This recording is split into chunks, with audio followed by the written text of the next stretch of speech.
Good evening, teachers. I would just like to put a point for which my team would be held high. As we all know, the discovery of blood groups in science has led to many developments, like the discovery of blood groups, because of which we could classify the group blood, and then it also led to things like eye transplant, like heart transplant. Now, even a blind person can see because of eye transplant. So, this is a very important aspect of science, and hence it saves lives. I would like to continue. As the team from Neutral mentioned two examples, one from the artist and the other from the fruit. Okay, and the other statement which they made was science question and art answers. I would like them to justify that. And the second thing I want to add to it is, artists, if they make a picture, they have something in mind. Their basis is always science. They get data to prepare their painting from science. If they make a thunder, if they make light, that is something that is being discovered by science, and they are just portraying it with the help of science. Science is which provides them data, and fruit is something that has been proven by science. They give them the information what is a fruit, what is not. They are just using it as an expression for them. Thank you. Good evening, everybody. I think your question was, we put upon that science question and art answers. I would like to give you an example of a number called psi. That's supposedly the golden ratio, 12 by 7. That answers most of the ratios in the world. For example, the hexagons and pentagons in honeycomb, the blood groups and the ratios of blood and platelets and everything. All of them are constituted by one ratio, psi. And this was found out by Leonardo da Vinci in his paintings, in his artwork. So when we say science questions and art answers, you could take that in that aspect. Secondly, I would like to add what my friend said here. During Renaissance, Leonardo started painting, you all know, Vitruvian Man.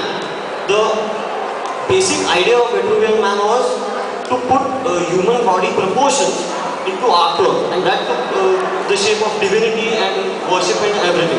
So it is obvious from historic facts that science and arts have always come up together, and they always go along with each other. And now my question to you people would be, you mentioned about our college and the scientific structure. We have also got a prize for the best architecture of our college. So is it not a mixture of science and arts, and not only just science?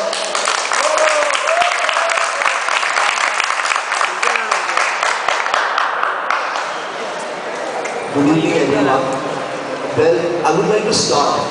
Basically, the first question that comes to our mind is science. Where does science start from? It's the artistic brain that gives you the smallest hint. For example, let me clear out what my point says.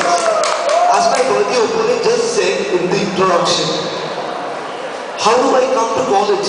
It's the bus or the car. But if you do not know the art to drive, by just having a bus, can you reach the college? No. You need an art. For everything, there is an art. Let me example this. Let me give you the earliest starting point when the world existed, when the world was born. The starting point, we had arts. It's through arts that science was implanted. In fact, it's through arts that science gave birth to. For instance, to be much more clear, let me give you this picture. Arts, when Leonardo da Vinci painted his pictures as stated just right before, I would like to take another painting of Leonardo da Vinci. That is nothing but the helicopter that he had painted in the triangular forms. That was being proved as by Wright brothers years after that. That is, it is an artistic view. At that time there was no, the data that, as my worthy opponent said, the data wasn't there to measure the wing size or the tail size or the width. But it was his imagination. It was that arts. It was that arts that has been proved to be implanted through science.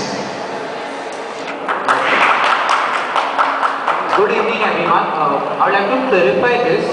According to me, art is what you think, what you imagine, and science is an application of art. How science happens? You observe the nature, you observe what's happening around you, and then you, after making these observations, you make your conclusions. That is science. What is art? Art is thinking. Let's take this example. You want to suppose make a building. So how do you start with the building? You first think about the design, how the building will look, what all it will have. So that is the thinking part. Then comes the art part. And then once the design is ready, then you start building the building. So there comes the science part, there comes the technology part. So whenever you do something, it's always art, which is primary. It's like it comes before science. So first you have to think about the art, then you have to think about science of that. Your team.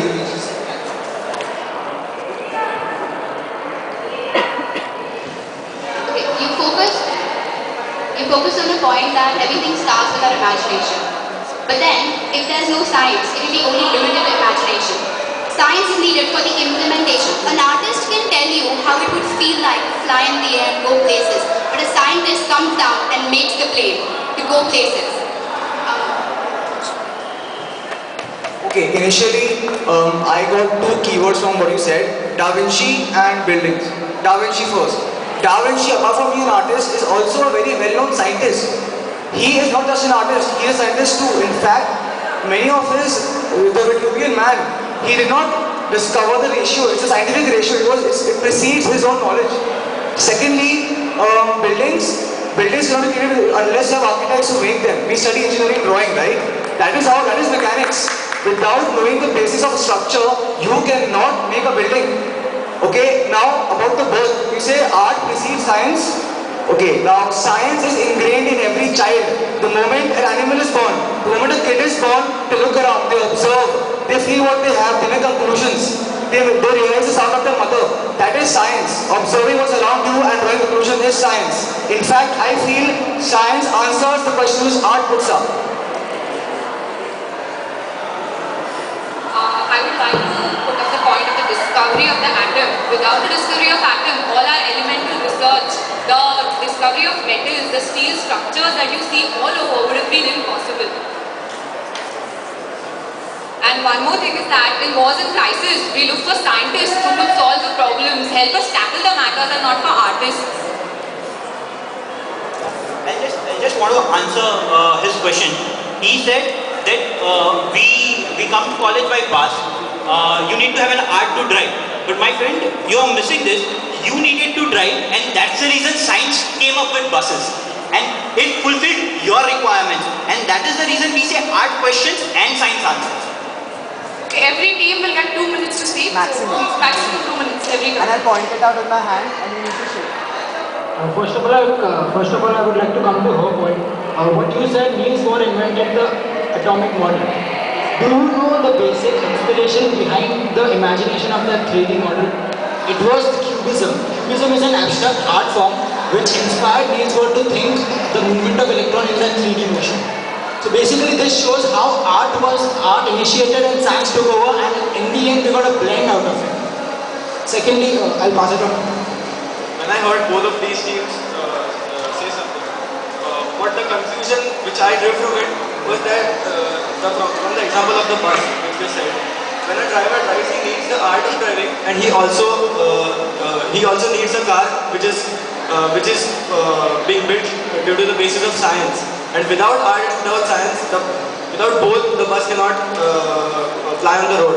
When you take the example of the college, again the same point was coming forward. Then what I would also like to say is that what even Einstein said is that when you study science at a very deep level, you understand the arts of it. And when you study arts at a very deep level, you understand the science of it. The faculty of art is to change the events, and the faculty of science is to foresee them. They mentioned something about Leonardo da Vinci being a very good scientist. Yeah, thank you. That's what we have been saying. People who have been good in arts and science both have excelled extremely well in life. For example, I would like to take an example. Leonardo da Vinci mastered in aeronautics, anatomy, astronomy, botany, cartography, civil engineering, chemistry, geology, geometry, hydrodynamics.